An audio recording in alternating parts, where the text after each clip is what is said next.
नमस्कार मित्रों, आज है 12 नवंबर शुक्रवार। यूपीएससी प्रीलिम को 205 दिन बाकी हैं और मुद्दा है इंडियन एक्सप्रेस में मुझे एग्ज़ाम के लिए काम की चीज़ें क्या लगी। काम की चीज़ें तो कम ही थी, लेकिन केस स्टडी के रूप में हमें कुछ माल मिलता है। वैक्सीन कंपल्शन की एक केस स्टडी अलग कैसे, आज मैं उसका जवाब भी आपको बताऊँगा।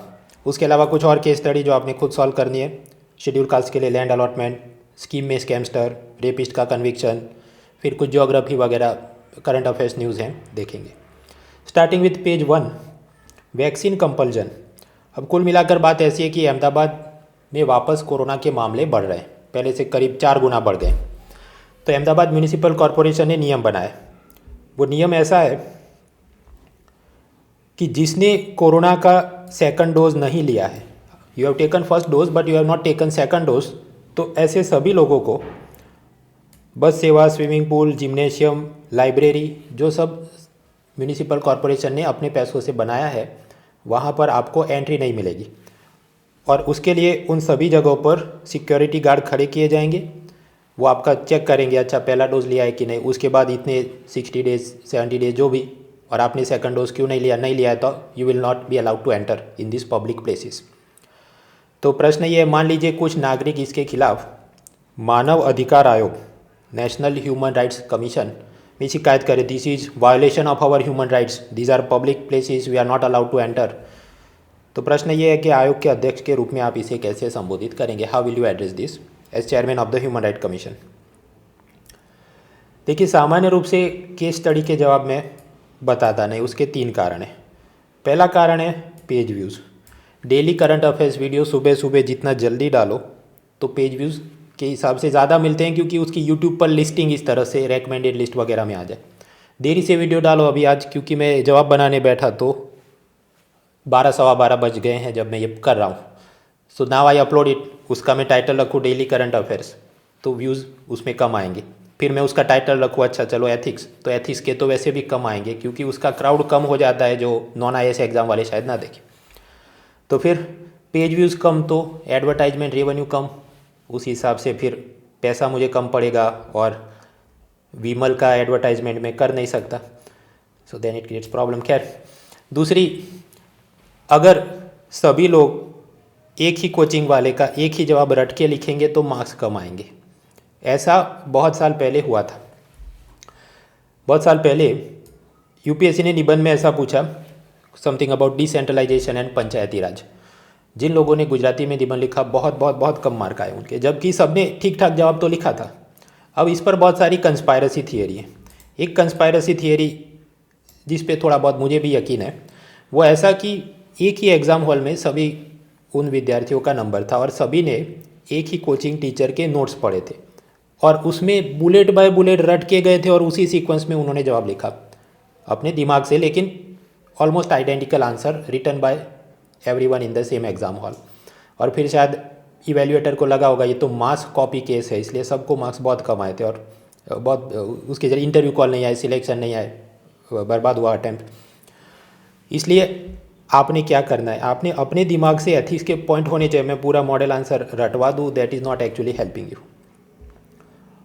तीसरा, बहुत ज़्यादा स्पून फीडिंग किया जाए एथिक्स का, तो असल में वो रियल एथिकल डेवलपमेंट हो नहीं रहा है, वो तो रट के आप जवाब लिख रहे हैं। आपका अपना भी तो एथिकल आउटलुक एंड कंसाइंस धीरे धीरे खुद से तो ग्रो करना चाहिए, वरना वही सब रॉयल एंट्री और इंस्टाग्राम करवाना हो तो वो शिक्षक की भूमिका वो नहीं होनी चाहिए, उससे बेहतर होनी चाहिए। पूरा दिन पेज व्यूज़ और पैसों की हाय हाय में नैतिक निर्माण भी तो शिक्षक की जिम्मेदारी, तो आपने खुद से भी सोचना चाहिए। नॉनदलेस, जो लोग ऐसे हैं जिनको कुछ कोचिंग नहीं है, कुछ आइडिया नहीं है how to write about the ethics answer, तो मैं आपको बताता हूँ इसको कैसे अप्रोच करें। कैसे अप्रोच करेंगे, अपना प्रश्न वापस रिपीट करते हैं। प्रॉब्लम ये है, अहमदाबाद म्यूनिसिपल कॉरपोरेशन ने बोला कि सेकंड डोज नहीं लिया उनको ये सब बस, स्विमिंग पूल, लाइब्रेरी में एंट्री नहीं मिलेगी, और ह्यूमन राइट कमीशन में शिकायत गई है। तो ह्यूमन राइट कमीशन के चेयरमैन के रूप में how will you address this is the question. पहले तो केस स्टडी में सबसे पहले क्या करना है, सबसे पहले लिखना है आपने इंट्रोडक्शन। इंट्रोडक्शन लिखने का बहुत आसान तरीका है एथिक्स में, सिलेबस का कोई मुद्दा है उसके साथ उस केस स्टडी को लिंक करो। तो सिलेबस का कौन सा मुद्दा इधर दिखता है, compassion for the weaker section तो नहीं है, ये कंपैशन फॉर द वैक्सीन नहीं लेने वाले ऐसा भी नहीं है, एक there is one syllabus topic, dilemmas of the public organisations, सरकारी संस्थानों की समस्याएं। तो ये समस्या हो रही है, सोचो लोग वैक्सीन नहीं ले रहे हैं, जिसके चलते कोरोना के मामले बढ़ रहे हैं देश दुनिया में, भारत में भी, चीन, रशिया, सब जगह। तो ये सभी जगह पर पब्लिक अथॉरिटीज़ के लिए एक चुनौती बन गया है। This is a recurring dilemma और challenge faced by public organisations across the world. तो ये हो गया इंट्रोडक्शन, लिंक हो गया सिलेबस के साथ। फिर आप दूसरे तीसरे बुलेट पॉइंट में कुछ लिखें, ये जो भी केस स्टडी है उसको रीराइट करना है, उसको समराइज करना है कॉम्प्रेस्ड फॉर्म में, कि इस केस स्टडी किस बारे में है। कि here we see a case related to how municipal corporation is prohibiting the people from entering public places if they have not taken second dose। 2 paragraph का केस स्टडी है, लेकिन 2 लाइन में तो इतना ही है कि अहमदाबाद नगर निगम में इस परिप्रेक्ष्य में कुछ सख्त नियम बनाए हैं कि जिन्होंने पहली खुराक ली है लेकिन दूसरी नहीं ले रहे हैं, उनको सार्वजनिक सेवाओं का लाभ न मिले। फिर बॉडी पार्ट 1 में आप जाएंगे तो स्टेक होल्डर्स की पीपूड़ी बजाओ। कौन कौन स्टेक होल्डर है? एएमसी के ऑफिसर्स, फिर सब डॉक्टर्स जिनके पास इतने संसाधन नहीं है कि कोरोना की 3rd वेव आए तो ऑक्सीजन, एम्बुलेंस, बेड, वो सब नहीं है उनके पास, सो दे आर गेटिंग स्ट्रिक। दूसरा है अनवैक्सीनेटेड सिटीजन्स, जिनको या तो वो बहुत बिजी हैं या बहुत घमंड है या कोई और कारण है कि वो डोज नंबर 2 ले नहीं रहे। तीसरे वो स्टेक होल्डर हैं जिनकी इम्यूनिटी, रोग प्रतिकारक शक्ति कम है, जैसे बुजुर्ग लोग, जैसे इन्फेंट्स। तो इन्फेंट्स को तो वैसे भी वैक्सीन नहीं मिला है, अब दूसरे लोग वैक्सीन जो नहीं रहे और इनकी जान को और जोखिम में डाल रहे हैं, सो दे टू आर स्टेक होल्डर्स। तो इनके पॉइंट ऑफ व्यू से उनकी पीपुल, इनको ये प्रॉब्लम है, उनके ये कंसर्न है, ये फंडामेंटल राइट वगैरह लिखेंगे। Then you move to body part 2, कि जहाँ पर आप लिखेंगे आप क्या एक्शन लेने वाले हैं पुलिस ऑफिसर के रूप में, आईएएस ऑफिसर के रूप में, या ये केस स्टडी में नेशनल ह्यूमन राइट कमीशन के चेयरमैन के रूप में। तो सोचो क्या करोगे? किसी ने शिकायत की तो सीधा जजमेंट पास करोगे? नहीं, पहले तो आप सामने वाली पार्टी का एक्सप्लेनेशन मांगोगे। सो फर्स्ट स्टेप इज़ अधिकारियों से जवाब तलब करो। अहमदाबाद म्यूनिसिपल कमिश्नर को पूछा जाए, why have you done this, what is your justification. फिर ज़्यादा क्लैरिटी भी मांगी जाए। यहाँ पर न्यूज़पेपर हेडलाइन तो ये कहती है कि सेकंड डोज नहीं लिया तो सरकारी बस, सरकारी लाइब्रेरी, सरकारी जिम, सरकारी स्विमिंग पूल में एंट्री नहीं मिले। तो क्या इसका मतलब ये कि अगर किसी ने 0 वैक्सीन ली है तो उसको एंट्री मिलेगी, लेकिन जिसने 1 वैक्सीन ली है और दूसरा डोज नहीं लिया उसको एंट्री नहीं मिलेगी?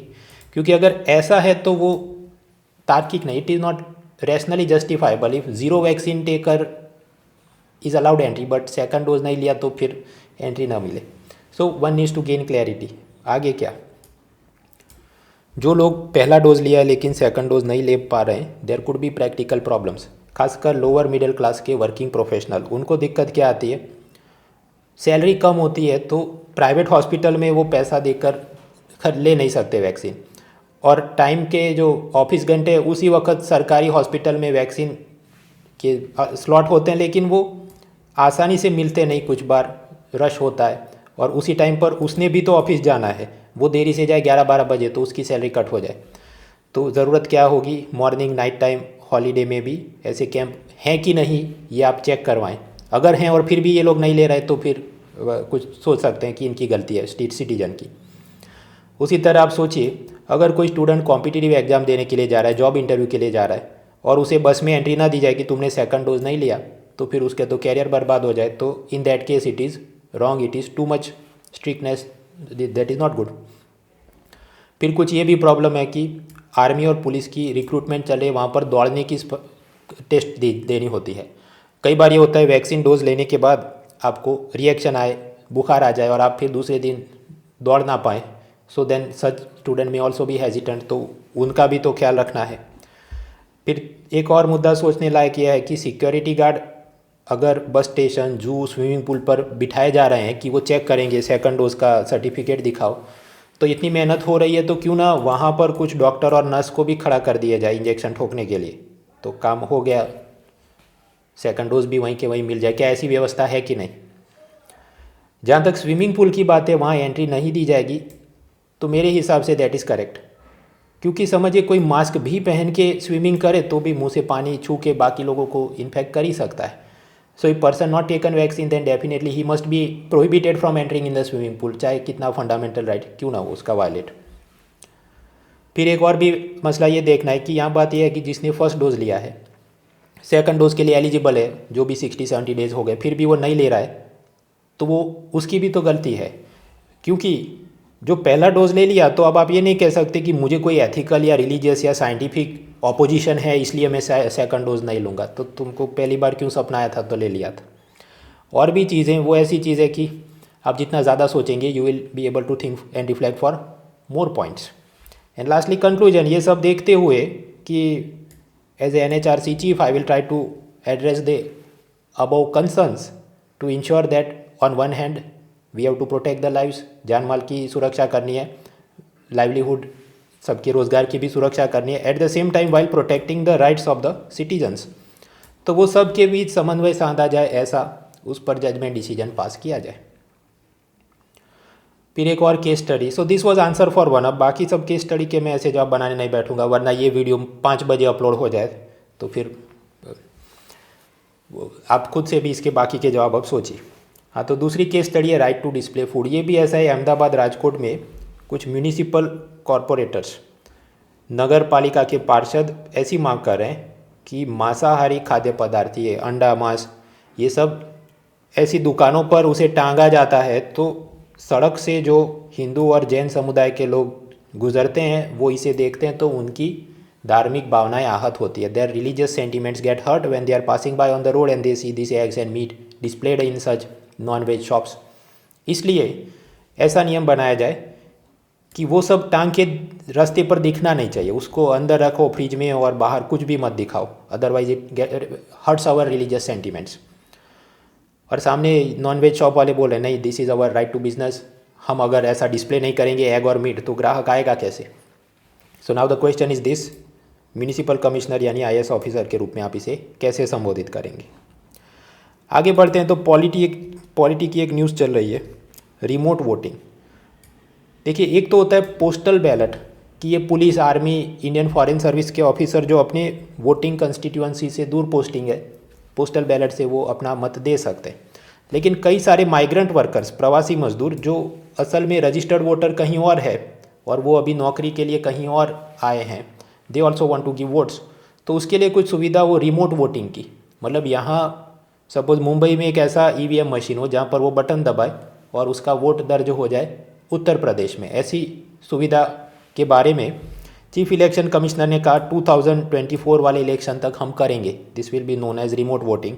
और उसके लिए IIT मद्रास के साथ मिलकर वो काम कर रहे हैं, रिसर्च ब्लॉकचेन टेक्नोलॉजी का इस्तेमाल होगा ताकि डिसेंट्रलाइज रूप से सारा डेटाबेस स्टोर हो और उसके साथ छेड़छाड़ ना हो सके वगैरह। तो प्रिलिमिनरी न्यूज़ है, अभी इस पर और एक्सप्लेन सीरीज़, इस पर अलग अलग कॉलम्स आएंगे तो इसे और हम देखेंगे। पेज 2 पर बिटकॉइन के फर्जीवाड़ों का कोई अंत नहीं। कुछ एक हैकर था, उसने 9 करोड़ रुपए के बिटकॉइंस इधर उधर से वेबसाइटों से चुराए थे। पुलिस ने उसे पकड़ लिया और कहा कि जैसे मान लीजिए नारकोटिक ड्रग्स का स्मगलर पकड़ा जाए तो पुलिस उस ड्रग्स का कब्जा लेती है, सीज़ करती है, तो उसी तरह बिटकॉइन को यहाँ पर सीज़ करना पड़ेगा। तो पुलिस ने अपना एक डिजिटल वॉलेट क्रिएट किया कि तुम वो 2 नंबर के तुम्हारे पास जो बिटकॉइन है हमारे वॉलेट में ट्रांसफ़र करो। लेकिन ये हैकर ने उनको बेवकूफ़ बनाया, कुछ कंप्यूटर की ऐसी ट्रिक की जिससे पुलिस को लगा कि इसने पैसा हमारे खाते में ट्रांसफ़र कर दिया, लेकिन असल में उसने किया ही नहीं था। Because in bitcoin those things are difficult to trace and there are some technical problems. तो पॉइंट्स टू रिफ्लेक्ट ये है कि अगर narcotic drugs, gold, election funding में 2 नंबर का कैश पकड़ा जाता है तो उसके तो सब स्टैंडर्ड प्रोटोकॉल है कि कैसे उसे कहाँ स्टोर करेंगे, कैसे स्टोर करेंगे। बिटकॉइन में ये सब नहीं है, तो ये सब डेवलप करने की ज़रूरत है। दूसरा कहा जाता है कि कोल्ड वॉलेट में पुलिस ने उसे सीज़ करना चाहिए था। बिटकॉइन को आप ऑनलाइन वॉलेट में स्टोर कर सकते हैं, उसे कहा जाए hot wallet if it is connected to internet. लेकिन पेन ड्राइव में आप स्टोर करो, हार्ड डिस्क में स्टोर करो तो it is not connected to internet, तो उसे कहा जाए कोल्ड वॉलेट। तो सरकारी कामकाज में जब बिटकॉइन को सीज़ किया जाए तो कोल्ड वॉलेट में स्टोर करना चाहिए। आगे बढ़ते हैं, पेज 4 पर एक और एथिक्स की केस स्टडी। मामला कुछ ऐसा है, 1997 में राज्य सरकार ने दलित समुदाय को, उसमें जो भूमिहीन लोग थे, लैंडलेस पीपल, उनको ज़मीन दी। लेकिन अभी 24 साल गुजर गए, तब तक उनको ज़मीन का वास्तविक कब्जा, फिजिकल पोजीशन नहीं मिल पाया। उसके 3 कारण थे। एक तो कुछ दबंग बाहुबली ने ज़मीन पे कब्जा कर लिया है। दूसरा, गांव के कुछ लोग विरोध कर रहे हैं कि नहीं, ये तो शेड्यूल कास्ट लोग हैं तो इनको इधर क्यों ज़मीन दी है, उनको दूर ज़मीन दो तुम। एंड तीसरा, कुछ ऐसे गांव वाले जो ये कह रहे हैं कि हमको दलित परिवार को ज़मीन मिले उससे कोई विरोध नहीं है, लेकिन ये जो लोग हैं वो अपने राज्य के नहीं है, ये तो बाहर के राज्य के हैं और इन्होंने फर्जी डोमिसाइल सर्टिफिकेट बनाकर अपने गवर्नमेंट स्कीम अपने स्टेट के शेड्यूल कास्ट लोगों के लिए, तो ये इसका गलत उपयोग कर रहे हैं, इसलिए ना दिया जाए। So now the question is this, district collector यानी आईएएस के रूप में आप इसको कैसे संबोधित करेंगे। उसके बाद एक और case study regarding PUBG ethics and scheme awareness. मामला कुछ ऐसा है, ये अहमदाबाद में बाप ने बेटे को धमकाया कि तुम ये सब गेमिंग फेमिंग छोड़ो और पढ़ाई लिखाई और नौकरी धंधे में ध्यान दो। तो बच्चे को बहुत बुरा लग गया और उसने जहर पी लिया। तो बाप उसको हॉस्पिटल ले गया, तो हॉस्पिटल में 1 लाख रुपए का बिल आया है। अब ये बाप जो ऐसा है वो एकदम गरीब नहीं है कि उसको प्रधानमंत्री जन आरोग्य योजना में 5 लाख का हेल्थ इंश्योरेंस या ऐसा लाभ मिले, और दूसरा कि ये इतना अमीर भी नहीं है कि खुद के पैसों से हेल्थ इंश्योरेंस स्कीम खरीद सके। So he is somewhere in the lower middle class, और 1 लाख रुपए कैसे भरूँ उसे परेशान हो गया। तभी एक धोखेबाज उसके पास आया और उसने ऐसा बोला कि ये बात सही है, आपको वो प्रधानमंत्री जन आरोग्य या ऐसा कुछ लाभ नहीं मिले, लेकिन राज्य सरकार ने आपके देवी पूजक समुदाय के लिए एक अलग हेल्थ इंश्योरेंस स्कीम बनाई है, उसमें आपका बिल का पैसा माफ़ हो जाएगा। ऐसी एक स्कीम है डन बाय स्टेट गवर्नमेंट, लेकिन अभी आपको उसके लिए जल्दी से रजिस्टर करवाना होगा और मुझे आप 18,000 रुपये दे दो तो मैं ये तुरंत करवा दूंगा, वरना वो रजिस्ट्रेशन में आपका टाइम चला जाएगा और ये बिल भरने में दिक्कत आएगी। So then the father give 18,000 रुपये टू द स्कैमस्टर, और स्कैमस्टर लेके भाग गया। ऐसी तो कोई स्कीम थी नहीं। पता चला गुजरात के कई ज़िलों में ऐसी धोखेधड़ी चलती रहती है कि जहाँ पर ये कहा जाए कि ये वाली हेल्थ स्कीम चल रही है, ये वाली लैंड अलॉटमेंट स्कीम चल रही है, गरीबों को इधर मकान देने वाले हैं, ये वाली सरकारी नौकरी आने वाली है, और धोखेबाज पैसा लेके भाग जाते हैं। तो प्रश्न है, हेल्थ सेक्रेटरी यानी कि आईएएस के रूप में आप इसे कैसे एड्रेस करेंगे, ये वाली पर्टिकुलर प्रॉब्लम जहाँ हेल्थ इंश्योरेंस की मारामारी है। कुछ दिनों पहले याद करो, नीति आयोग ने भी कुछ ऐसा पाया था कि लोअर मिडिल क्लास को भी लाभ मिले। So what do you think about all this. और दूसरा कि जनरल सभी गवर्नमेंट स्कीम में ऐसी स्कैम जो चल रही है उसको आप कैसे एड्रेस करें। तीसरा मुद्दा ये भी सोचना है कि अगर बाप 18,000 रुपये देने के लिए तैयार हो गया तो उसका मतलब क्या बाप को ये लगता है कि if I do not pay money then I will not be able to get the benefit of the government scheme. तो ऐसा जनता का परसेप्शन क्यों है और उसे कैसे बदला जाए। क्योंकि लोग स्कैमस्टर के पास क्यों पकड़े जाते हैं, क्योंकि उनको लगता है बिना पैसे दिए हमारा एडमिशन नहीं होगा, हमको गवर्नमेंट स्कीम का लाभ नहीं मिलेगा। तो उसे आप कैसे एड्रेस करो। आगे बढ़ते पेज 6 पर एक और केस स्टडी। इसमें मामला ऐसा है कि मान लीजिए एक वीमेन राइट एक्टिविस्ट, महिला अधिकार आंदोलनकारी आपको लेटर लिखती है और आप राष्ट्रीय महिला आयोग के अध्यक्ष हैं। लेटर में ऐसा लिखा है कि अक्टूबर में सूरत में 5 साल की बच्ची पर बलात्कार हुआ। पुलिस ने उस आरोपी को पकड़ के 31 दिन में ही केस ख़त्म कर दिया। कोर्ट ने उसको लाइफ टाइम इम्प्रिजनमेंट आजीवन कारावास भी दे दिया है। लेकिन इतनी तेज़ी तो इसलिए है क्योंकि इसमें जो अपराधी है वो तो कुछ प्रवासी मजदूर गरीब टाइप का आदमी है, तो उसके पास ऐसा लॉयर या पॉलिटिकल प्रेशर नहीं होगा कि मामले को धीरे धीरे चलवा सके, और पुलिस पर भी प्रेशर नहीं होगा क्योंकि ये तो गरीब आदमी है। लेकिन जब रेप केस में कोई पावरफुल आदमी होता है अक्यूज्ड, तो ऐसी तेज़ी नहीं होती कि 31st डे में लाइफ टाइम इम्प्रिजनमेंट हो जाए। 31st डे में तो शायद उसका बेल हो जाएगा। सो क्वेश्चन इज दिस, राष्ट्रीय महिला आयोग के अध्यक्ष के रूप में आप इस लेटर या इस शिकायत को कैसे संबोधित करेंगे, सोचिए। और ये सीधा भी नहीं पूछे तो apart from that even in mains paper 1 issues related to women, तो उसमें भी what should be done to improve the safety of women वगैरह वगैरह। फिर पेज 8 और 9 में चले तो कॉलम्स। वैसे कॉलम्स हैं, मुझे खास उसमें नया जाने लायक नहीं मिला। एक तो कि क्यों स्टार्टअप वाली मुहिम और आगे बढ़ रही है, पेटीएम जोमेटो वगैरह, तो सब डिजिटल पेमेंट बढ़ रहा है, इलेक्ट्रिसिटी कनेक्शन रोड कनेक्टिविटी बढ़ रही है, इसलिए ई कॉमर्स और ये सब में मदद है। दूसरा, चीन की सरकार वहाँ की टेक जायंट्स जैसे अलीबाबा वगैरह पर ज़्यादा सख्ती दिखा रही है, इसलिए फॉरेन इन्वेस्टर चीन की जगह अपना पैसा भारत में लगा रहे हैं, तो भारत के स्टार्टअप वालों को मजा है वगैरह। दूसरा एक कॉलम है, यमुना में टॉक्सिक फोम, जहरीली झाग दूर से देखो तो जैसे कि बर्फ़ पड़ी और लोग छठ पूजा कर रहे हैं, और वो सब पर चिंता जताइए कि दिल्ली और हरियाणा सरकार ने साथ मिलकर काम करना होगा, तभी इसे रोक सकते हैं, वरना सब जो sugar factories and textile factory से अनट्रीटेड वाटर यमुना में जा रहा है, इसलिए टॉक्सिक फोम बन रहा है। तीसरा एक कॉलम है ग्रीन एंड ग्रीन वॉश। वो कुल मिलाकर वही COP26 में भारत ने जो भी कस्में खाई हैं तो मोदी सरकार वो नहीं कर पाएगी, वो नेगेटिव जोन में कॉलम है। फिर एक कॉलम है हंगर अराउंड अस। उसमें बात ऐसी थी कि ग्लोबल हंगर इंडेक्स में भारत का नंबर पीछे और पाकिस्तान बांग्लादेश वैसे हमसे अच्छे दिख रहे हैं and we need to learn from that. लेकिन मुझे ये कॉलम में मज़ा नहीं आया, क्योंकि इसने ये कहा पाकिस्तान और बांग्लादेश का नंबर अच्छा है, लेकिन वो कैसे अच्छा है उसकी बेस्ट प्रैक्टिसेस के बारे में कुछ नहीं लिखा। और भारत सरकार का उल्टा ये कहना है कि इस ग्लोबल सर्वे की मेथोडोलॉजी, डेटा कलेक्ट करने का तरीका ही गलत है। 5 लोगों को फ़ोन करके वो पूछता है आपको कैसा लगता है, तो भारत में पॉपुलेशन ज़्यादा है तो उसमें जो नाराज़ लोग होंगे हमको अच्छा नहीं लगता है, तो हैप्पीनेस रिपोर्ट में भारत का नंबर पीछे, ये माल न्यूट्रिशन रिपोर्ट में पीछे। So it is not giving us a correct picture कि बांग्लादेश और पाकिस्तान में घी दूध की नदियाँ बह रही हैं और भारत में सब गलत हो रहा है। एनीवेज, और फिर एक कॉलम है कि बुद्ध धर्म के जो 8 सिद्धांत है, 8 पाथ, उसकी मदद से कोरोना के बाद के विश्व में हम कैसे आगे बढ़ सकते हैं। तो वो सब आप पढ़ सकते हैं for improving vocabulary answer writing. आगे बढ़ते हैं पेज 10 गवर्नेंस। मित्रों, गवर्नर कौन बनाया जाता है, उसके एलिजिबिलिटी कंडीशन तो आपने देखे ही होंगे, लक्ष्मीकांत में इतना एज होना चाहिए वगैरह।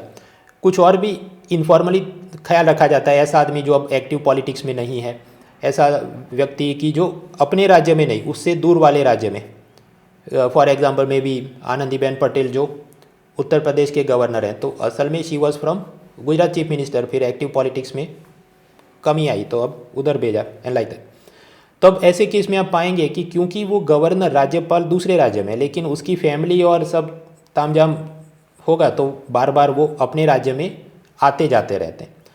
तो इस पर प्रेसिडेंट ने थोड़ी नाराज़गी जताई है कि आप ये बार बार राजभवन छोड़ के अपने घर चले जाएंगे तो फिर वो सब प्रशासन अच्छा होना चाहिए। और दूसरा कि अगर आप अपने घर वापस जा रहे हैं तो उस होम स्टेट के भी गवर्नर से आपने मिलना चाहिए, कर्टसी विजिट, शुभेच्छा मुलाकात, और जाननी चाहिए वहाँ क्या बेस्ट प्रैक्टिसेस चल रही है और उसमें से हम अपने ये नए स्टेट में क्या बेस्ट प्रैक्टिसेस लगा सके, वो सब। आगे बढ़ते हैं पेज 12 एक्सप्लेन सीरीज में। एक तो 4 धाम रोड को चौड़ा करना है तो जंगल कट जाएंगे, लेकिन नेशनल डिफेंस के लिए ज़रूरी है, वरना बोफोर्स तोप को संकड़ी सड़क से नहीं ले जा सकते।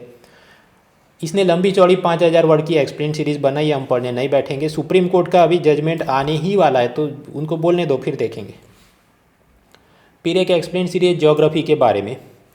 वो ऐसा कि एक ज़माने में पूरी पृथ्वी पर असल में समंदर था और उसमें से फिर ज़मीन उभर के आई, फिर अलग अलग खंड बने, फिर वो खंड टूट गए, वो सब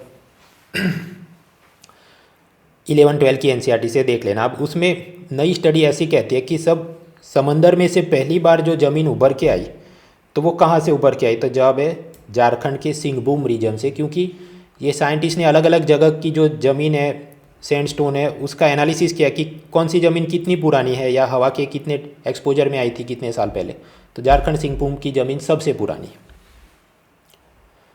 आगे page 13 ethics, compassion for the weaker section में compassion for the physically handicap person. उसमें मामला ये है कि अमेरिका में ये उबर टैक्सी में आप बुक करवाते हैं, टैक्सी आती है और आप 2 मिनट के भीतर अगर उसमें नहीं बैठेंगे तो कंपनी आप पर एक्स्ट्रा फीस लेगी कि आपने टैक्सी का टाइम ख़राब किया। लेकिन आप समझिए अगर कोई विकलांग व्यक्ति है तो 2 मिनट में वो टैक्सी में चढ़ जाए, ज़रूरी नहीं उसको व्हीलचेयर का सब तामझाम होता है, लेकिन फिर उससे ऐसी एक्स्ट्रा फीस मांगी जाए कि तुमने हमको लेट करवाया है, तो वो विकलांग प्रवासी के खिलाफ एक प्रकार का भेदभाव या शोषण है, उस पर केस चल रहा है। इसमें हमको क्या सोचना है, अमेरिका में ये सब चल रहा है, हमें ये सोचना है कि जब हम ऐसे सब tech giants, artificial intelligence, robotics, इस पर इतने निर्भर हो जाए कि वही सारे डिसीजन ले रहा है, तो वो तो मैकेनिकली विदाउट एनी एथिक्स और compassion it will take decision कि अच्छा 2 मिनट, अब 2 मिनट पर 1 सेकंड हुआ तो भी पैसेंजर से ज़्यादा फीस लगा विदाउट रिगार्डिंग की weather he is physically handicap और नॉट। ऐसा ही कुछ अमेज़ॉन में भी है। अमेज़ॉन के वेयर हाउस में जो वर्कर सामान पैक करते हैं, कुरियर में ले जाते हैं, तो उनको अगर बाथरूम ब्रेक के लिए मान लीजिए 2 मिनट का टाइम हो और वो अपने स्थान से 2 मिनट से ज़्यादा एब्सेंट रहे तो CCTV कैमरा सब आर्टिफिशियल इंटेलिजेंस से पकड़ लेता है और उसकी सैलरी कट जाए। So this type of too much reliance on the artificial intelligence without concern for human life, and वो सब गलत हो रहा है। फिर मेंस पेपर 2 में पॉलिटी में कंपेयरिंग कॉन्स्टिट्यूशन, तो भारत चीन में क्या, चीन में प्रेसिडेंट को 2 टाइम की टर्म लिमिट होती है, लेकिन शी जिनपिंग ने 2018 में टर्म लिमिट हटवा दी, तो अभी वो तीसरी बार भी राष्ट्रपति बनेंगे। और उनकी कम्युनिस्ट पार्टी ने कुछ डेक्लरेशन जारी किया है कि माओ और डेंग जियोपिंग के बाद शी जिनपिंग चीन के इतिहास के तीसरे सबसे बड़े नेता हैं।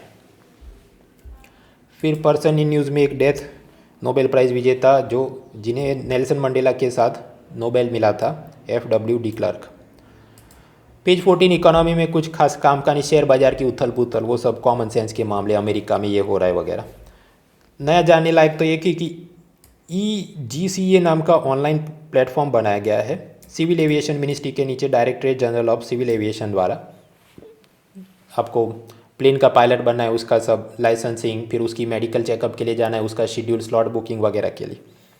हालांकि मुझे बहुत काम का नहीं लगता, क्योंकि उसका कोई फैंसी नाम नहीं है। EGCA कुछ की ई हवाई सारथी या ई श्रमिक या कुछ ऐसा नाम हो तो MCQ का सेंस बने। खैर, so this was the newspaper for Friday. See you next time.